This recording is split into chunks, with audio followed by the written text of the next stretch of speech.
જી નરેશભાઈ. મહેશભાઈ, જે પ્રકારે મેનિફેસ્ટોની વાત કરીએ, આપણે લોકસભા ઇલેક્શનમાં કોંગ્રેસે મેનિફેસ્ટો ડિક્લેર કર્યું હતું, એનું અધ્યયન પહેલી વખત કર્યું હોય એ પ્રકારે ચિત્ર ઉપસી આવ્યું હતું સમગ્ર દેશમાં અને મીડિયામાં પણ આની ચર્ચા થઈ હતી કે ખરેખર આ વખતે બીજેપીએ કોંગ્રેસના મેનિફેસ્ટોનું અધ્યયન કર્યું છે. મને ઘણા બધા સવાલ ઉભા થઈ ગયા છે. હું બધા સવાલોને વન બાય વન જવાબ આપવાનો કોશિશ કરીશ. પહેલી વાત તો એમની જે સ્કીમની વાત કરે છે, ફ્રીની સ્કીમની વાત છે. કર્ણાટકની અંદર હાઈએસ્ટ પેટ્રોલનો ભાવ છે. હિમાચલની સ્થાપના બાદ ફર્સ્ટ ટાઈમ ત્યાં પગાર નથી થઈ શક્યો એ લોકોની આ ખટાખટ સ્કીમના કારણે. મહેશભાઈ, રાજસ્થાનમાં પેટ્રોલનો ભાવ ઓછો છે, ગુજરાતમાં વધારે છે. અરે ભાઈ, હું તમને એ જ કહું છું, તો બી આ બે કરતા કર્ણાટકમાં વધારે છે. ચલો હવે મને જવાબ આપો તમે. હું તો ગુજરાત અને રાજસ્થાનની વાત કરું છું, હરિયાણાની તો આપણે પછી ચર્ચા કરીએ. ડબલ એન્જિન સરકારની આપણે જયારે વાત કરતા હોઈએ, આપણે ડબલ એન્જિન સરકારની વાત કરતા હોઈએ તો બે ભાજપ શાસિત રાજ્યો, એનડીએ શાસિત રાજ્યો છે, એમાં એક સમાનતા શા માટે નહીં? મારો સવાલ એ છે. શું કામ હોવી જોઈએ? દરેક રાજ્યની પોતાની અલગ તાસીરો હોય છે, અલગ વિકાસના કામો હોય છે, દરેક રાજ્યની પોતાની અલગ સામાજિક વ્યવસ્થા હોય છે, દરેક રાજ્યની પોતાની અલગ આર્થિક વ્યવસ્થા હોય છે. શું કામ સેમ હોવું જોઈએ? સોર્સ ઓફ ઇન્કમ અલગ છે, દરેકની વ્યવસ્થાઓ અલગ છે, ડેમોગ્રાફી અલગ છે, રાજકીય વ્યવસ્થા અલગ છે, સામાજિક વ્યવસ્થાઓ અલગ છે. શું કામ સેમ હોવું જોઈએ? પણ છતાં બી આ લોકો કરતા કોંગ્રેસ શાસિતમાં વધારે છે અને છતાં બી એ લોકો દેવામાં ડૂબેલા છે. નંબર 1. બીજું, મને સાહેબ શ્રી થી એક વાસુદેવ સર પોતાનું જ નિવેદન કોન્ટ્રાડિક્ટ કરે છે. પહેલા એમણે એવું કીધું કે ત્યાંના યુવાઓને કઈ પડી નથી, ફક્ત તમે એમને રોજગાર આપો. અને એ જ વાસુદેવ સર કોઈ ઇન્વેસ્ટમેન્ટ આવે છે તો પર્ટિક્યુલર ઉદ્યોગપતિના નામ લઈ અને એમને તો કોણ આપશે રોજગારી? બરોબર છે. નંબર 1.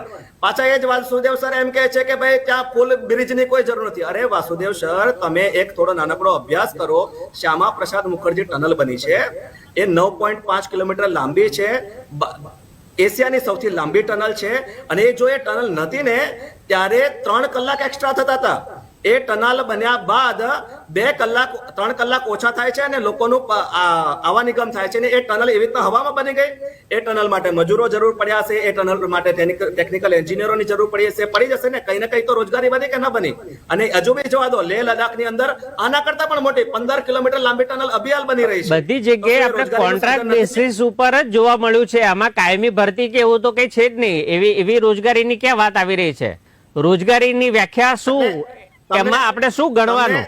સપોઝ કે સ્પેસિફિક એક પ્રોજેક્ટ થયો, એ પ્રોજેક્ટ પૂરો થયો એટલે રોજગારી પૂર્ણ થઈ ગઈ, પછી એ લોકોનું શું? Yes sir. રોજગારીની સિમ્પલ વ્યાખ્યા છે તમારી કાબિલિયત અનુસાર તમને વળતર મળવું જોઈએ. એની વ્યવસ્થાઓ સમાજની અંદર, દેશની અંદર, રાજ્યની અંદર ઊભી થાય, એને રોજગારીની વ્યવસ્થા કહેવાય. નંબર 1.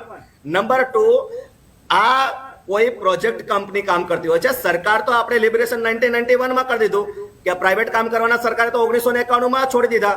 બરાબર. સરકાર ક્યારે ના કરે? સરકાર એક એવી વ્યવસ્થાનું સૃજન કરે. અને તમે જે કોન્ટ્રાક્ટ અને પરમનન્ટ કંપનીની વાત કરો છો, એનો ઓલ ઓવર ઇન્ડિયાનો એનો મને ખ્યાલ નથી ચોક્કસ આંકડો, પણ 3% થી બી વધારે નહીં હોય સરકારી કર્મચારીઓની. સરકારી કર્મચારી 3% થી વધારે, તો હું બાકીના 97% લોકોએ કામ જ નહીં કરવાનું. એટલે કોઈ પણ પ્રોજેક્ટ બેઝ કામ હોય કે કોઈ પણ રીતે કામ હોય, ટૂંકા ગાળાનું કામ હોય કે લાંબા ગાળાનું કામ હોય, પરંતુ એ વ્યક્તિને એની કાબિલિયત, મારી કાબિલિયત પર મંથ 25,000 ની છે તો મને પર મંથ 25,000 મળી રહે એ રીતનું મને કામ મળી રહેવું જોઈએ. એને રોજગારીનું સર્જન કર્યું કહેવાય. એની અંદર કોઈ સ્કિલ ખૂટતી છે તો સરકાર એને અલગ અલગ કાર્યક્રમો દ્વારા એમાં સ્કિલ કરશે, સરકાર એના ભણવાની વ્યવસ્થા કરશે. બરાબર છે. તો એ વ્યવસ્થા ઊભી કરે, એ સરકારનું કામ છે. બધી જ વસ્તુને તમે પરમેનન્ટ નોકરી સાથે કેવી રીતે જોડી શકો છો? એ તો 3% થી બી વધારે નથી. અને ભારત તો આખા વિશ્વમાં સૌથી વધુ અનઓર્ગેનાઇઝ નોકરી ધરાવતો દેશ છે.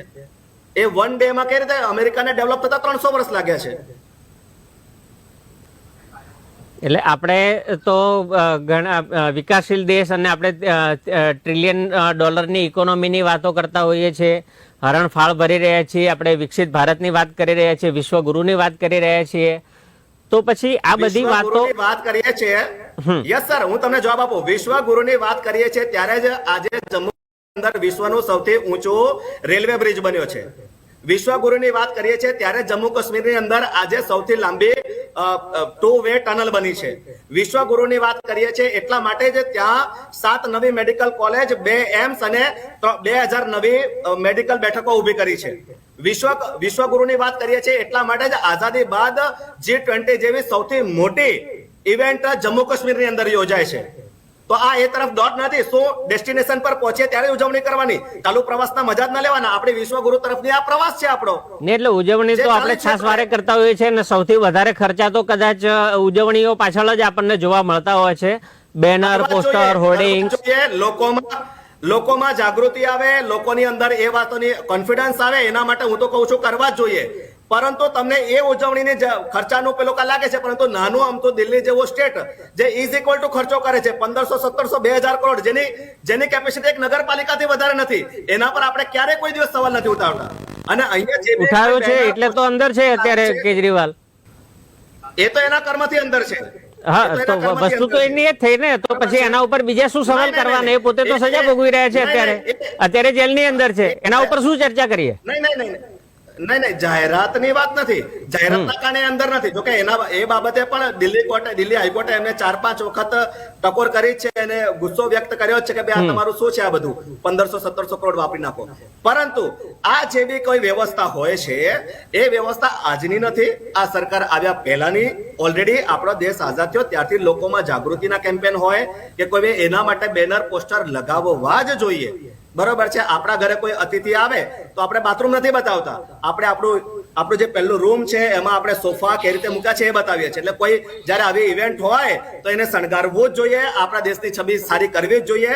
2007ની અંદર ચીને જયારે ઓલિમ્પિક આયોજિત કર્યો ત્યારે એની કેપેસિટી નહીં હતી, પરંતુ ત્યારબાદનું એનું પ્રવાસન ક્ષેત્ર બુસ્ટ થયું છે, ત્યારબાદનું એના અન્ય ક્ષેત્ર પણ બુસ્ટ થયા છે ને વૈશ્વિક ઇન્વેસ્ટરને તમારા પર ભરોસો આવે છે. એને નેગેટિવ સેન્સમાં લેવું જ ના જોઈએ. લોકોને અનાજ પૂરતા પ્રમાણમાં નથી મળ્યું અને હજારો રૂપિયાની ડીશ ઇવેન્ટની અંદર પીરસાતી હોય છે. એ પણ લોકોમાં એક પ્રશ્ન છે. યસ, હું આનો બી જવાબ આપીશ, હું નહીં ભાગીશ. તમારા કોઈ સવાલમાંથી, અહીંયા પેનલમાં બેસેલા કોઈ પણ વ્યક્તિના કોઈ પણ પ્રકારના સવાલમાંથી, જવાબમાંથી હું ભાગવા વાળો વ્યક્તિ છું જ નહીં. બરોબર છે. કોઈ તમારા ઘરે તમારું રેગ્યુલર ભોણું કેટલાનું હોય છે કે ભાઈ 40, 50, 100, 150 રૂપિયાનું હોય. જે દિવસે તમારા ઘરે મહેમાન આવે છે તમે શીરો બનાવો છો કે નથી બનાવતા? જે દિવસે તમારા ઘરે મહેમાન આવે ત્યારે તમે મિષ્ટાન બનાવો છો કે નથી બનાવતા? જે દિવસે તમારા ઘરે મહેમાન આવે છે ત્યારે તમે બાજુમાં ફરસાણ મૂકો છો કે નથી મૂકતા? તમારી રેગ્યુલર ડીશ કરતા એ લગભગ 3 કે 4 ગણી હોય છે કે ન હોય? તમે કોઈ પણ હોટલની અંદર જાઓ 200-250 રૂપિયાની ડીશ હોય, ભાઈ વિદેશથી મહેમાન આવ્યા છે જે આપણી શાક પ્રતિષ્ઠા લઈને અહીંયાથી રિટર્ન જવાના છે, તો એ થાળી શું કામ 1000 રૂપિયાની કે 2000 રૂપિયાની ના હોવી જોઈએ ભાઈ? અને કોઈ ગરીબની વાતને, જે છેવાડાને જેના માટે બી પ્રયત્નો ચાલુ છે એને ઇમોશનલ ટચ કરીને આવી કોઈ ઇવેન્ટ સાથે શું કામ જોડવું જોઈએ ભાઈ? એ બંધો વ્યવસ્થા એકબીજા સાથે જોડાયેલી દિવાલો પાછળ